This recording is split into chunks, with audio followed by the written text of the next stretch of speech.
Mel, you'll share. All right. Well, I'll share. Yep, I'll share. Okay. Let me-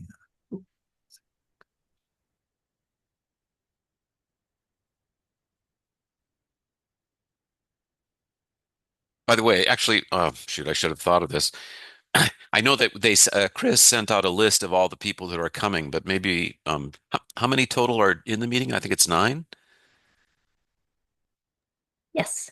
Yeah, maybe everybody could introduce themselves before we even get started. So I'll Sure. introduce myself, Jim Rapchak. I'm the Dean of STEM at Oakton College. I've been there for 2 years. It's a two-year college. We got rid of community in our middle name about 2 years ago, right when I came, or when I joined the college. The claim was that it had nothing to do with wanting to become a four-year uh, uh, a bachelor's degree granting institution, although apparently the governor has opinions. The governor of Illinois has opinions on that, at least for certain special degrees. So I'll stop there. Maybe Mel. Uh, I'm Mel. I am a professor of physics at Chicago State, an interim department chair. And yeah, thanks for having us. So we've introduced ourselves. Thank you, Chris. Um, and yeah, so our kind of the goal is to uh, talk about this kind of specialized aspect of introducing learning assistance at a two-year college and some of the joys and challenges of doing so, and how Mel and I are working together to make that possible at Oakton College. Go to the next slide. So the basic way that we're going to structure this presentation or this session is Mel will give us an introduction, overview of the learning assistant model. Actually, that's why I'm here in Puerto Rico. I learned about this conference from Carolyn Schick at UC Boulder, who's kind of the co-director of the Learning Assistant Alliance. Um, so yeah, so he'll give the introduction to the overall model, and then I'll talk a little bit about the some of the challenges. I've actually been involved in two different grants that have incorporated learning assistance at a two-year college program, two different models for doing so. So we'll talk about that, um, introduce some of the positives and negatives, and then we'll have a kind of a discussion in response to that as we think about how this might happen at our own institution or in general. And uh, hopefully we'll hear some really good ideas that we can take back to our program as we continue to develop our program here at Oakton. Okay, and now I'll turn it over to Mel, and he'll tell you everything you need to know about LAs. Um, yeah, thanks everybody. So I'm going to do a little background on the LA model, and I'm trying to get a sense of like how familiar folks are about it. I don't know. I can see faces. It's a quick. I'm gonna do a quick intro, and hopefully it's not repeat for lots of folks. But all I right. would So say mid I to wanted to high, start with the, mid to high what? familiarity. Mid to high familiarity. Okay, got it. Cool. All right. So hopefully this is not boring. But I wanted to share this slide first. This is I found this in an old slide. This is a little bit of some history, which is interesting because I think like we started our LA model in 2010, and I think it formed with sort of this collaborative work we were doing with the folks in Chicago at the city colleges. So like Anthony at Harold Washington and Jaime at Harold Washington and folks at Olive Harvey and Malcolm X College. So a lot of it started with like sharing curriculum and kind of doing stuff like a peer mentoring program before they were LAs and then moving to LAs. So a lot of what we do at Chicago State was informed by those early collaborations. Um, so the Learning System Alliance, right, is an alliance of over 600 members, but representing about a little over like 140 LA programs, kind of around the world. And so it's a nice network to be part of. If alliance.org, you can set up a free account, and you could also have access to like the resources and other kind of components of the LA mod. Um, so one of the things I think, when we think about LAs, sort of in the best practices is like where LAs are sort of facilitating, what we call group worthy activities, like working with small groups and kind of really fostering discussion. And when we say group worthy activities, it's activities that are really sort of like promote discussion, promote deep thinking, where LAs can kind of really play those crucial roles. Um, One of the things LAs do is they often build connections and relationships with students in the classes that they're supporting. They help students develop sense of belonging, self-efficacy, and motivation within a course. And this is partly due to the LAs being these like near peers. They're often like maybe a semester or a year removed from the other students in the class and have maybe just taken the class that the other students are taking, or maybe it's a year or two out. Um, yeah, they're also we like to think of the LAs as part of these instructional teams. And so this is like working with one or more LAs and they're sort of co-thinking about what's going to work best for the students in their class. So it's this instructional partnership that is really, I think, one of the most powerful things about the LA model.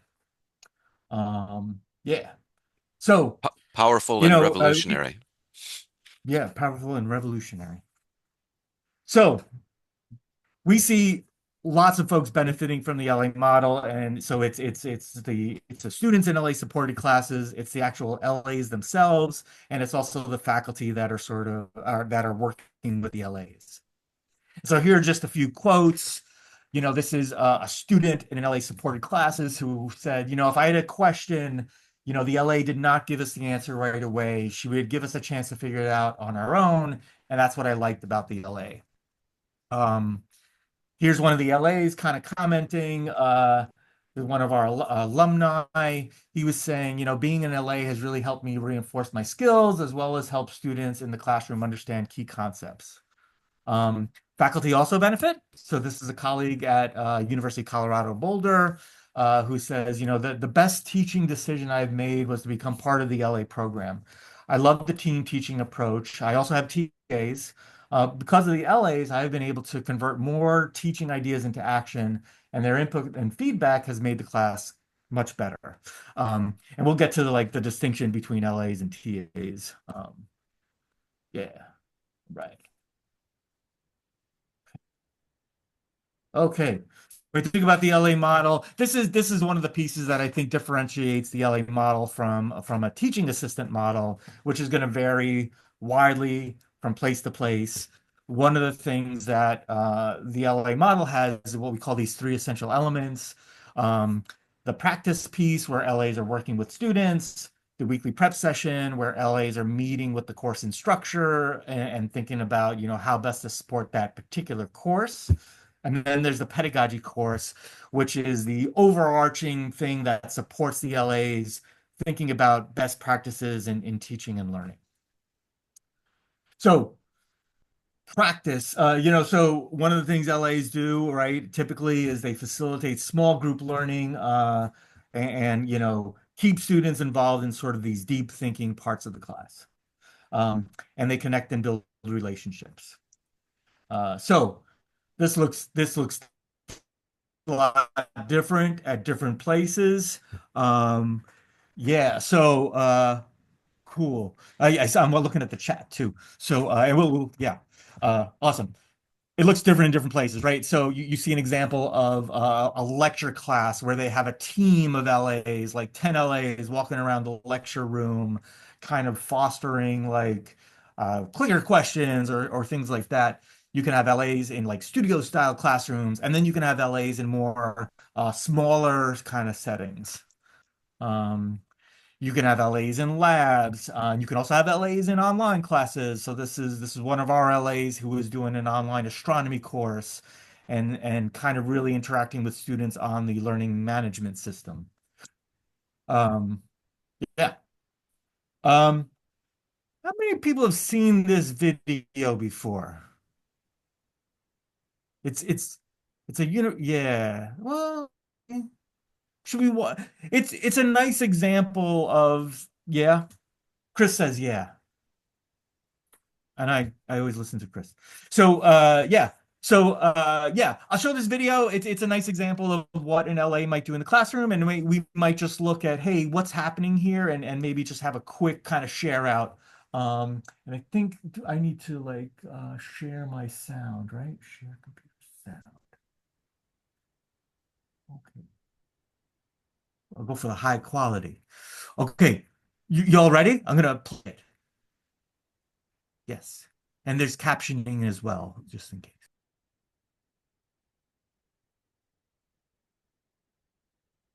When you talking about depth, what do you mean by depth? Depth is the Isn't that H. the height? That's the depth.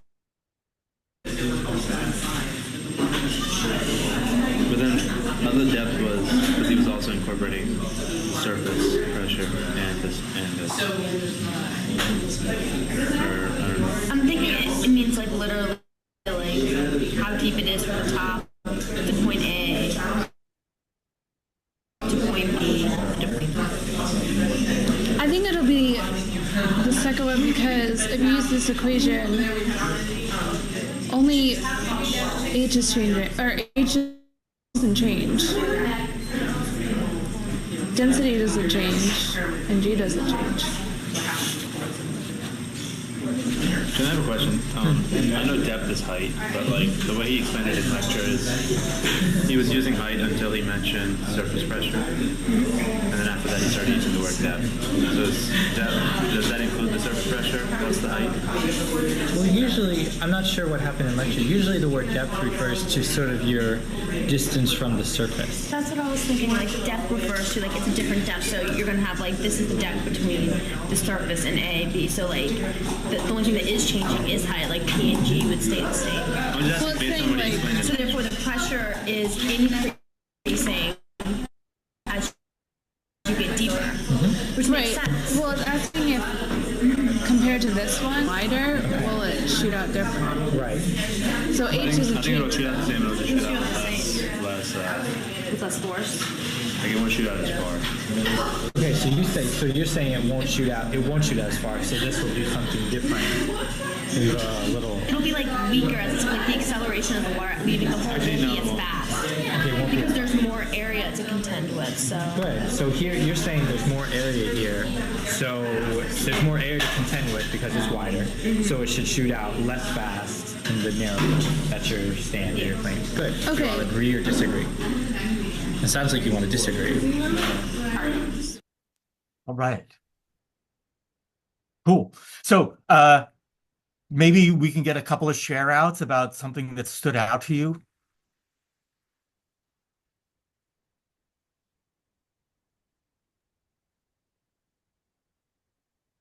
So this is Chris, and one of the things that I really appreciated was just how involved the LA was in fostering conversation. Yeah. And there was a lot of conversation as opposed to working things out on paper, and so forth.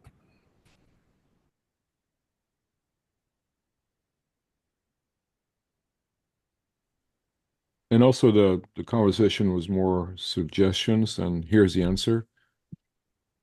So that's, I think, very helpful. And also the way he just sat there and kind of, they barely looked at him. Yeah. He just Kind snuck up on them. sneaks in there. Yeah, exactly. That's one of my favorite things about it. Yeah. It's interesting. Sometimes we'll watch this video and then there's another video of an LA again doing awesome work, but standing up next to a table, and it's a very different kind of interaction, which is just kind of this interesting thing. And it also gets at this idea like when the room is set up in different ways, like in that video, there was no place for the LA to sit.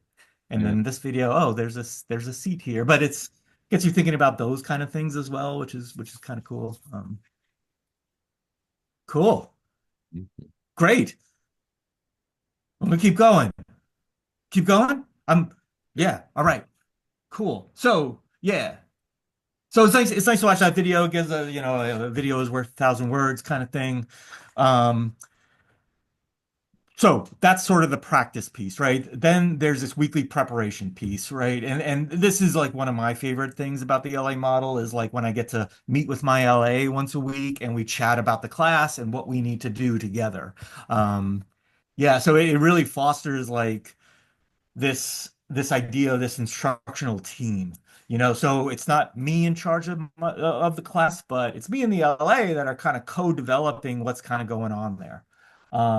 So things can happen in a weekly prep session.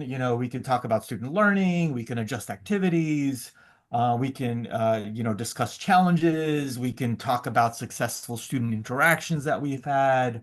Um, when LAs are also kind of taking the pedagogy course. And so they can bring in some of these ideas from the pedagogy course into those weekly meetings. Um, and yeah, they can also like we think about like the next week, what's going to happen next week, where do we see struggles? LAs bring their perspectives on, what they struggled with when they took the class. And so that's been a really kind of benefit for faculty as well. So that's what happens in the weekly prep session. In the pedagogy course, yeah, this is think about the overarching ideas, the best practices in teaching and learning. And so we think about student interactions. We read papers on wait time and open and closed-ended questions. Um, we also kind of think about ideas of equity and inclusion in instruction. Um, And these are places where LAs can reflect on their own teaching and learning practices. Um, I think it's true at many places, but not all places, is when LAs are doing their first assignment, is when they are also taking that LA pedagogy course. So this is a real nice opportunity to kind of think about things in real time. Like, oh, if something came up in the class I'm in LA, and they can bring that up in the pedagogy course and we can have a discussion about that. Um, Yeah, and I think LAs are really kind of thinking about developing these communication skills in the pedagogy course and then implementing that in their LA assignments. Um, yeah. So the pedagogy course again looks different at different institutions. Um, these two pictures, right, are in-person pedagogy classes at two different institutions. One is a physics group and the other one is a multidisciplinary group. You can also have an online pedagogy course. We used to do an in-person one, but with scheduling, it was really, really tough. So now we actually do an asynchronous online pedagogy course. Um, and Jim, you do an in-person course. I'm not sure you're gonna chat about that later, but yeah. I'll But mention it. Yeah, yeah. yeah, cool. Can I Yeah, ask a question? lots. Yeah, do it. Yeah. So what's the context for this pedagogy course? These LAs are students in physics, or what are they exactly? Are they? I'm trying to understand how Yeah. this is working out. Yeah. So it's a great question, and it varies from institution to institution. So like there are some pedagogy courses that are discipline specific. There are some really big LA programs where you have multiple pedagogy courses, and some are discipline specific. Okay. Our LA program is actually it's disciplines from around the university. So there's an English LA, there's a music LA, there's a science LA, and we had to modify our pedagogy course because we started in STEM, and we started in physics. We modified our pedagogy course to make it more multidisciplinary, but it really varies. Yep. Yeah. I have a question also. Yeah. Yeah.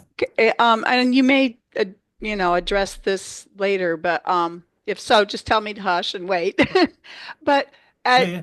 many institutions, two-year college institutions, for example, Florida, where I taught, the Mhm. courses that the students take and the number of hours they're allowed to take is highly prescribed.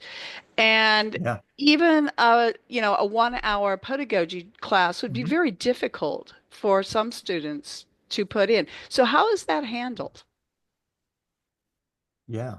We will talk about that, but Mm. I think, for Okay. example, one of our collaborators is Northeastern. they had their pedagogy course in quotations as part of the work requirement for the LAs. So it's not a credit course, but it's just a part of their training as LAs. But at Oakton, everywhere I've done it, it's been a one credit or actually we're going to modify it to 2 credits next fall. Thank you. Yeah. Yeah, great question. Yeah, we went from 2 credits to 1 credit because we were struggling with the 2 credit. But yeah, and now we're thinking about a 0 credit, which some institutions have also done. But I mean, there's pluses and minuses to all those things, right? Yeah, cool. Yeah, I mean, I think yeah, the questions are great because it gets us back to this idea. Like one of the cool things about this LA model is right, you have these three essential elements that differentiate it between a typical like teaching assistant model, but you develop these three essential elements based on your specific institution's strengths, needs, resources, etc. Right? So you're coming up, hey, what's going to work the best for our students? So I'm just going to end with this. One of the things I like to think about in our LA program is this idea that this model can sort of scaffold a shift in power in the classroom. So instead of the faculty member who's really in charge of the class and then delivering that class, you create the system where the LAs have more power and play more of a role in what's going on there. And so the LAs are not just guests in this space, they're participants. And this also goes to that fostering this sense of belonging and both belonging in the discipline, but also belonging in sort of how we teach our courses, being part of that university community. Yeah, cool. So this is just one quote. This LA was saying, hey, so this is what we do in the weekly prep session. We go over the structure for the class, for the upcoming lectures. What are we going to be talking about? Where are we going to be going with the students? What resources are available? And she goes on to say, like, we work together as colleagues. We share good information and ideas. So it's very collaborative relationship that we have. And then she goes on to say, I like it, and I feel cool being in that space. Cool. So there's data, right? There's data on the effectiveness, and the data, goes from content understanding, uh, both on the part of the students and also the LAs. Also this idea of concepts sort of students maintaining their understanding over longer periods of time. There's data on DFW rates going down in LA supported classes and also graduation rates increasing.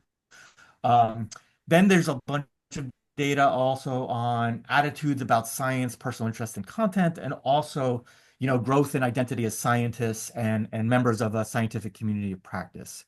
So these are some examples of some papers that are out there if you wanted to check out more stuff. But yeah, cool. And those and other resources are available on the LA Alliance page that Chris Lewis shared earlier in the chat. Cool. All right. Jim, you ready? I think so. Okay. Yeah, I think the pina colada is worn off, so I'm ready. Okay. Yeah. So, by the way, one thing that that Mel mentioned that I really want to emphasize is the power of a simple structure. It's like a sonnet, right? So you have 14 lines, you have a certain rhyme structure, but within that you can do a lot of different things. And so I've been involved really in 3 different aspects of introducing learning assistants in a program. So initially, and it took a while, right, to get the right connection, the right number of people interested, right, when I was a faculty member. Uh, but the selling point initially was, okay, we're going to introduce the Learning Assistant program at a branch campus of Western Illinois University, which had as its maybe primary program, its engineering program. And so I and my colleague in math, we were the sole instructors in physics and math. And so we we decided that we would focus on introducing LAs and with the goal of improving retention within the engineering program. Um, so we couldn't really include the aspect of teacher ed recruitment because we didn't have the teacher ed program at that branch campus. So we really focused on retention and so focused on conceptual understanding. Then the second instance was at the same university, but we got a grant through the Noise STEM scholarship program. And so then we introduced the learning assistants to our main campus and as part of a teacher, and we can move forward in the slide, Mel, sorry. Um, uh, well, anyways, I'll talk about that instance, but basically three different targets, three different goals that I had in mind. First one was retention. Second one was recruitment through LA program into teacher ed, science teacher ed. The third one is developing the sense of belonging and leadership in two-year college students at Oakton College. So uh, it's very flexible because the LA program impacts so many different in a very positive way, impacts the students, the faculty, and the LAs themselves. Uh, so you can change how you implement the program according to the kinds of goals that you want to achieve at your institution. Okay, so the point here of this presentation, as I understand it, is to focus on two-year colleges. How can this work at a two-year college? And I think in many cases, initial thought is, right, it's very difficult to do at community colleges. So I didn't want to start with the difficulties. I wanted to start with the assets, the positive things that are available to us at two-year colleges that can make an LA program work. So I thought of several, but maybe you have some other ideas once we go through it. So the first one, and by the way, I spent 27 years at Western Illinois University, a four-year institution. I deliberately moved to my administrative position at a two-year college at Oakton College.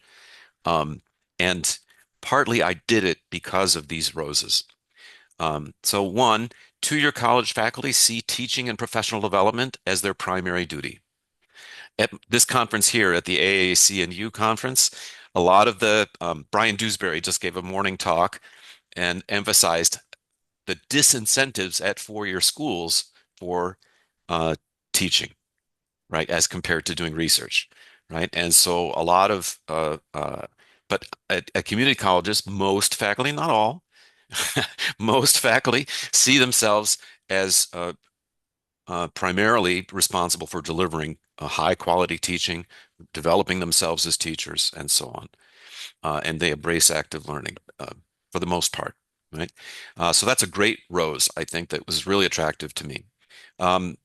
Two-year colleges are where you can access and interact with a far more diverse student body in general than at the four-year schools. No problem, Joe. So this is where we can really hopefully address some of the underrepresentation of various populations in STEM disciplines.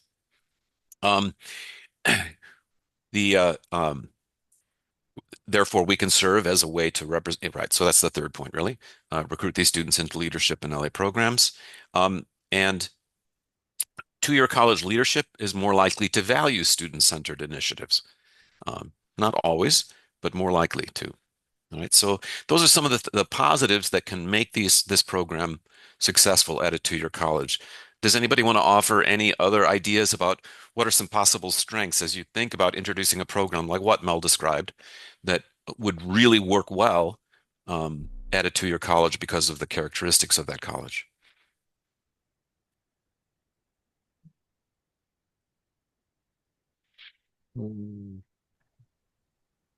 I think it might help the LAs see, like, if they transfer, I'm not sure how to say this.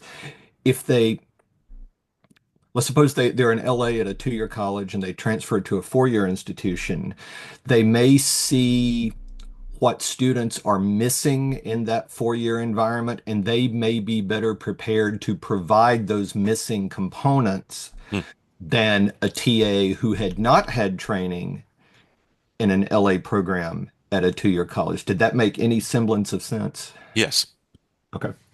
Yeah, and I have I immediately thought of an example when you you introduced that. Um, I'll say from yes. like the faculty standpoint, I mean, we only see our students for a very short amount of time. And so like to have this sort of kind of long-term, you know, relatively speaking, like mentoring relationship with a student Hmm. is, I would say, like in my case, was like pretty rare until I became involved with Huh. LAs. And I think This is that's true. definitely like added a richness to like to my work that wasn't there before. Absolutely. Absolutely. Yeah, which contributes to belonging, which contributes uh, to again that sense of identity in the LAs themselves. Yeah.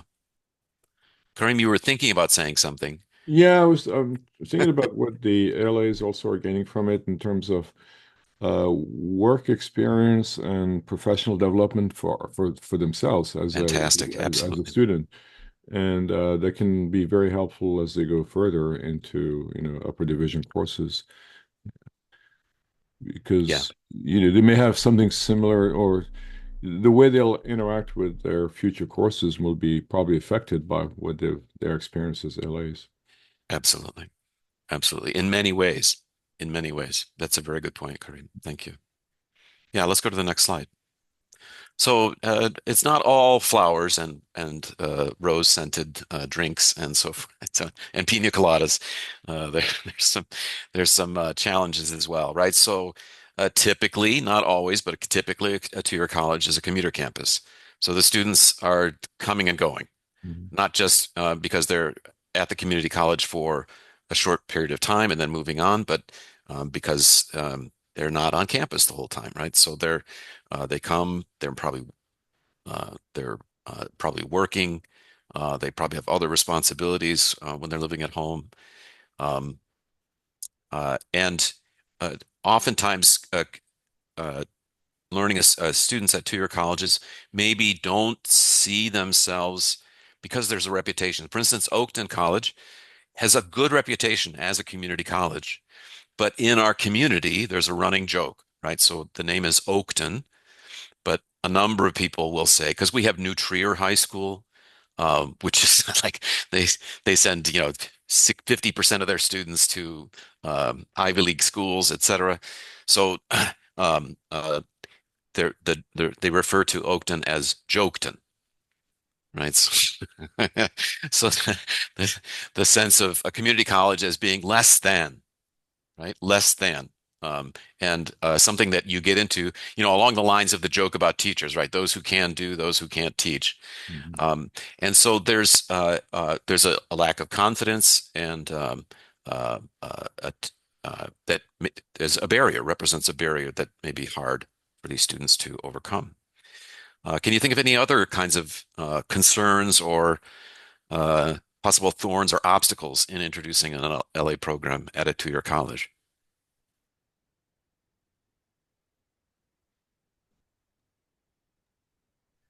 A lot of students, if you want them to have taken the class before they become an LA for that class, they may already have transferred or moved on to other things. Right. Yeah. So, for example, we had something that was like a near LA program at Oakton before I even came, and which is one of the reasons why they were interested when I proposed the idea when I applied for the job. Um, but it was primarily for our anatomy and physiology courses. And most of the students who had completed an anatomy and physiology course were basically done with their coursework. They were ready to get into maybe health career. Maybe they were ready to go into a nursing program at Oakton, but they'd be very busy. They've been clinicals. Um, but some of them were very close and they couldn't have the hours needed to be a student employee Mhm. because we set a limit. You have to have at least 6 credits in order to be a student employee. So they had to make a kind of a compromise and hire the LAs not as student employees, but as what we call casual employees or temporary employees instead. And there's some downsides to that too. But so yeah, that's a definite challenge. Mhm. There's Anything also else? maybe you know, the way you conceptualize teaching for a lot of students is, I mean, if they've gone through a course, very often they start by, okay, hunting equations, try to get the things done, Hmm. and not really think deeply about what learning is all about. And we try to instill some of that with the active learning, and hopefully we can turn some of them around. But for somebody to become an LA, I think it would be important for them to be able to make the transition, uh, because then they would understand why certain things are done in one this way and not that way. Why is it that you don't want to give the answers right away and that sort of thing? And that's, I think there's a bit of a learning curve there for the students to make the change of role slightly. Right. It's not obvious for many of them. Although I will say, honestly, that that's true at four-year colleges too. No, oh yeah. In fact, it's true among faculty. Right. I didn't mean specifically for the Right, two-year colleges, but just that But you're right. to turn them around in that role. Yeah. That's a crucial role for the pedagogy course, actually, is where that gets confronted and where students see that in theory and then see that in themselves, in their students, and then they begin to see it in themselves. And in my experience, the pedagogy course is a really transformative experience for all the LAs that went through the pedagogy course because they began to perceive themselves who they are as learners and what kind of learning really sticks as compared to maybe some of the learning practices that they had developed in their high school or in other courses that were more focused on rote learning. Mel made a comment, but I didn't get a chance to really look at it. Oh, just mentioning about like having limited resources and admin support to kind of just support like the logistics about Right. implementing the LA program Right. at his university. Yes. Yeah. Yeah, I think it took me from when I first learned about LAs at Western Illinois. I learned about them in 2011 because they were part of a phys tech initiative to increase the number of physics teachers being produced. And that's when I first learned about the program. And I thought, this is a great idea. It took me until 2017 to actually implement a learning assistant program. So 6 or 7 years of campaigning and finding the right opportunity to get it to work. So yeah, that's a challenge. I'll just quickly mention, and I hope you'll speak to it like in the remaining time, just just the logistics about the pedagogy course for like two-year college students that kind of have mentioned before in terms of Right. transfer and articulation and Right. financial aid, that sort of thing. Right. Okay. Yeah, let's move on. So one example, one way that we solved the problem was that uh, so the first time that I interacted with a two-year college in developing an LA program was when we got the Noise STEM Scholarship Grant, because we did it with us. There was an incentive, right, to include a community college, and then we could ask for more money.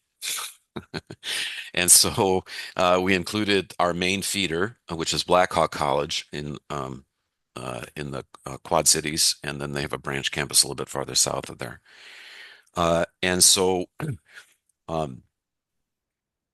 we expanded our own LA program to the main campus where the teacher education program was located, but we also expanded the LA program to Blackhawk College, where we kind of sold them on it. We had a partner that worked with us, and we the way that we solved the pedagogy course problem there was that we essentially offered at community college rates, and we paid for the LA pedagogy course, and we offered it at Western.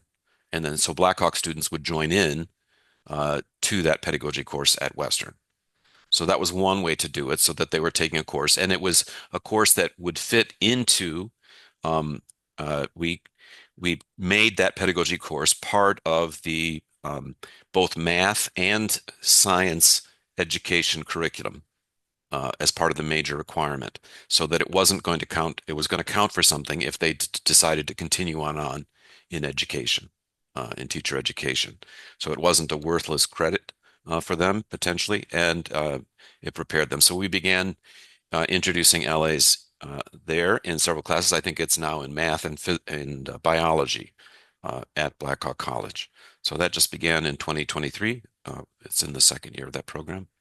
So that's one mechanism by which we got an LA program started. And again, we were blown away when we made presentations to our colleagues on the main campus at Western, as compared to when we made presentations to the colleagues at Blackhawk College regarding what the LA program could do. The Blackhawk College faculty were so much more excited about what the possibilities were for exactly what Anthony talked about, the chance to mentor students, the chance to help develop them, the chance to see that support their efforts to introduce active learning in their classrooms, et cetera. So it was a great experience while I was there. But I left Western about 3 months after we got the grant to come to Oakton. Um, and so then let's move on to the next slide. And so this is the grant we received, and we're still getting money from it. We don't know when that the spigot will close, so we're just going to do our best. But so it's a 3-year grant. It was a special grant that focused that the lead institution had to be the community college, but we could make it a collaborative proposal, and so we felt that there were good reasons to collaborate with because we have access to both Chicago State and Northeastern, which have an active LA program, and I had known Mel before, so I knew he'd be a good collaborator with us. And so we received that grant in last year, September of 2024. In this case, since we were the lead institution, so I couldn't talk about so much retention. I couldn't talk so much about teacher education.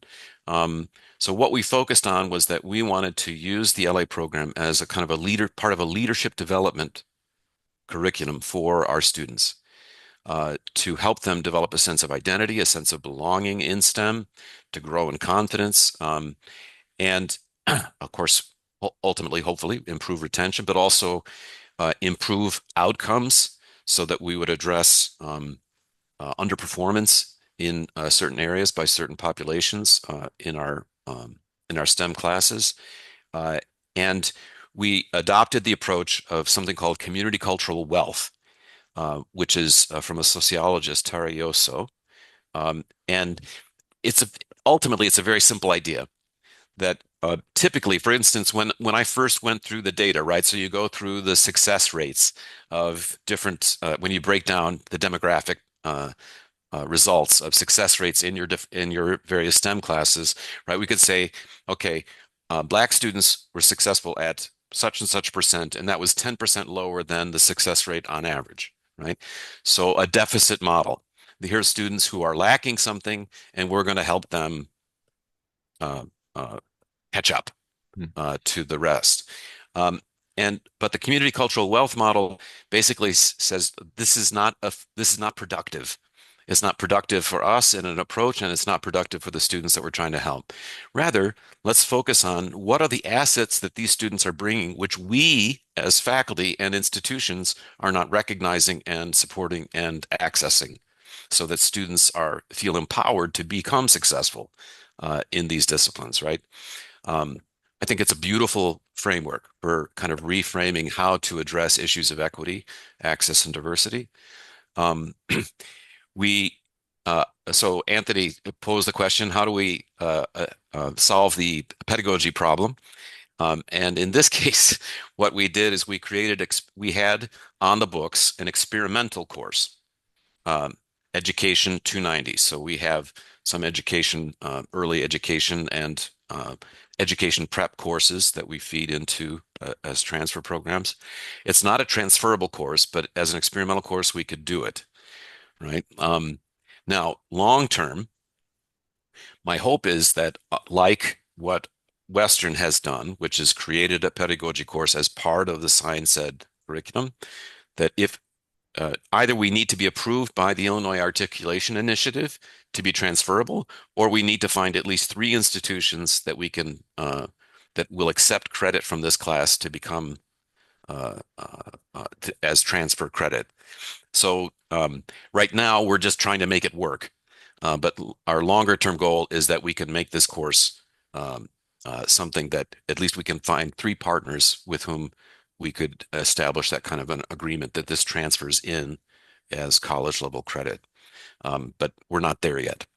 The other question, I think it was Kareem maybe asked about it. Yeah, it's not only physics. This is our first semester. This is our first semester introducing learning assistants.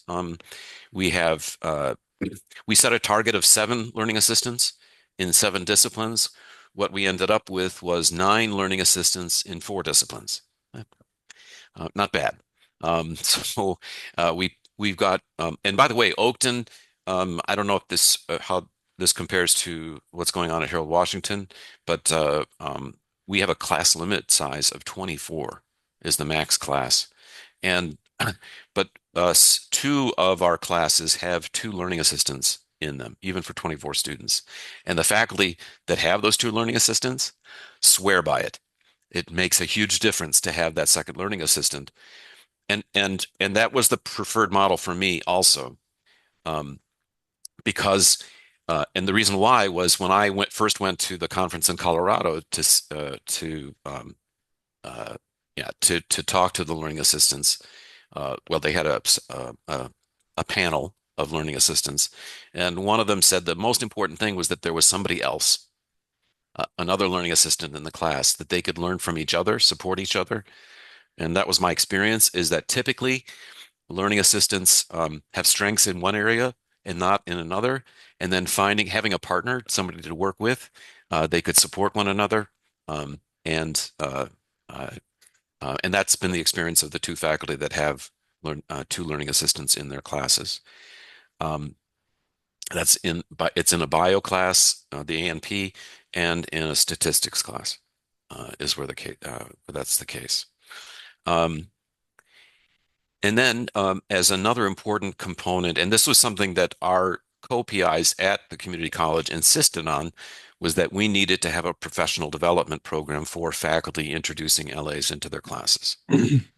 And so we created a 6-session, 12-week professional development seminar to introduce active learning, the concept of learning assistants, active learning techniques, examples from various faculty who are using them, a panel presentation from our learning assistants to kind of give the faculty feedback.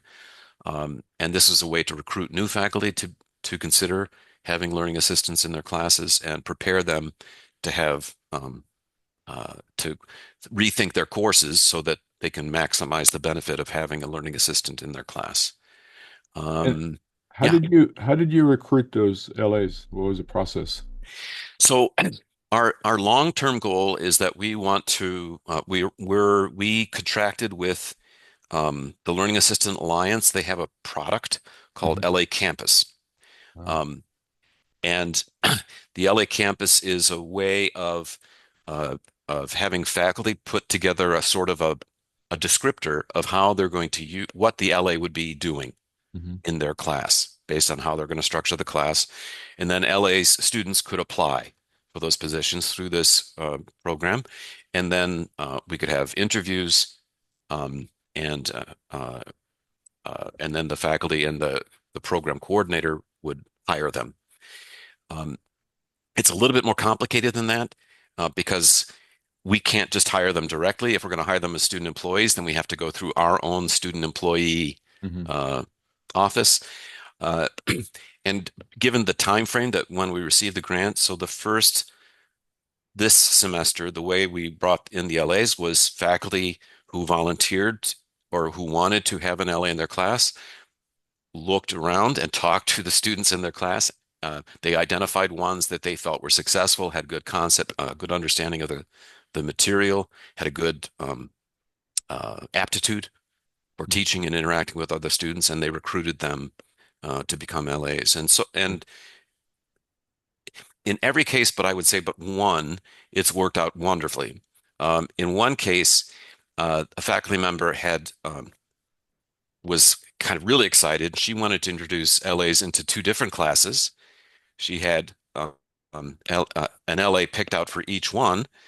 The one that could do it hadn't taken the class that she ended up using an LA for. She thought it would work out because the two classes were fairly similar. They were like intro bio, non-major intro bio classes, but it turned out to be a challenge because the LA had not seen that content before. Um, and so what we ended up doing was recruiting a second person who was willing to at least hold office hours and to work with the first LA to help them feel more comfortable with the content as well.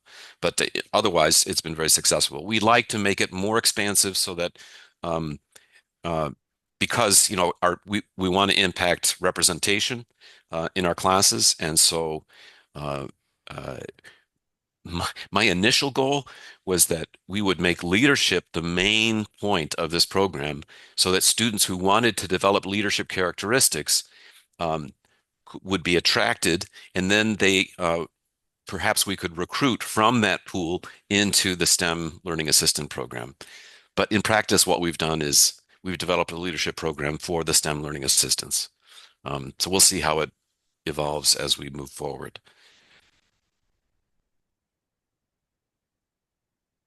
Yeah. So this is our first semester of implementation. Um, Everything has worked out, including the money is still flowing. Um, my basic uh, my basic philosophy at this point is I was told that basically it's a 3-year grant, but there's no constraint on year by year expenditures. And so my goal is at the moment is to spend that money as fast as I can. And therefore, we said we'd have 7 LAs the first semester, we'd have 10 the next year, and then we'd have 14 the third year. Well, I'm going to go all out. My Because ultimately, right, my goal is I want to convince the administration that this program works. And so why not invest and make a big splash, and then hopefully that'll make a strong enough impression on the administration that they believe that this is really something we should support going forward. So that's that's my hope. Can I ask a question, Jim? Yeah, I was curious, like I mean, this idea of sustainability is important, right? Like yeah, crucial, right? And I'm just wondering, I know you have this cadre of faculty that are, interested in doing this or on board for the first part of the grant. I guess I was wondering how sort of, if you could describe how you're kind of reaching out to the next group of folks that are gonna take this on and kind of sharing it with other folks to get buy-in from folks outside of the grant, people. right. So so of course the initial grant. So I have 3 co-PIs, 2 of them in biology and 1 in chemistry. Um, they knew other people who are interested and invested in active learning, and so they basically used their network to then recruit the additional 4 other faculty who are participating. And then we were very lucky last year. We right last year we hired 6 new faculty in our STEM division, so we have fresh blood who are excited about teaching, excited about these kinds of things. So of those new faculty, I think 2 of them are in the professional development seminar. Another one expressed interest but had a time conflict. A third one, another one has also expressed interest for the same, and again for the same reason, had a time conflict that they couldn't participate. So, trying to make, drop a pebble in the pond and let those ripples spread. But Oakton is very good and very committed to a professional development culture, and so there's quite a bit of support from the administration to help faculty to get involved in professional development. So we have an orientation week where we're making presentations. The provost really likes the program, and so we're hopeful that we have an all division meeting in the fall. So our goal is that um, we want to extend this professional development and extend the concept of learning assistants outside the STEM division, even though the grant only funds for STEM. But we want to bring in other faculty as well. Um, Yeah, and so basically, but it's a network and word of mouth, and we're a small enough institution that the faculty know who are invested in active learning. I know of presentations. For instance, we have two math faculty doing having LAs, and so they both gave a presentation at their department meeting about what the kinds of active learning that they've done and what having an LA in their class has meant for them, etc. So uh, there's been a nice word of mouth, um, but it's been supported underneath by this culture of professional development and uh, expectation toward excellence in teaching. Jim, sorry to interrupt. Yeah, I I know do want we're to be out of time, right? Oh yeah, yeah. I do want to be respectful of people's time just because we listed the event until 4. So I see you have some questions here in your slides. Just to be clear, is it okay to like share your slides and perhaps like your contact information for those Oh, who might have to absolutely. leave? Okay. Is that the case for you, Bill, as well? Yes. Okay, Yes. cool. Yeah. Yeah. Again, if you do need to go, because we set the end time at 4, I completely understand. Let me first just quickly put a link to our feedback survey, which I'll present in the form of a QR code if I can. Or let's see. Your Uh, link came in. Is the that link came in. Jim, I think I could maybe take over sharing screen. Yeah, okay. Yeah. So that's the QR code to the website that I just entered in the chat. If you please provide feedback on today's event. It's very helpful for Mhm. optics. And I don't know, Jim and Mel, are you able to stick around if there's some Yeah, conversation that's I going can. on? Okay. Yeah, but for those of you who need to go, thanks for coming, and yeah, hopefully to see you at the next event.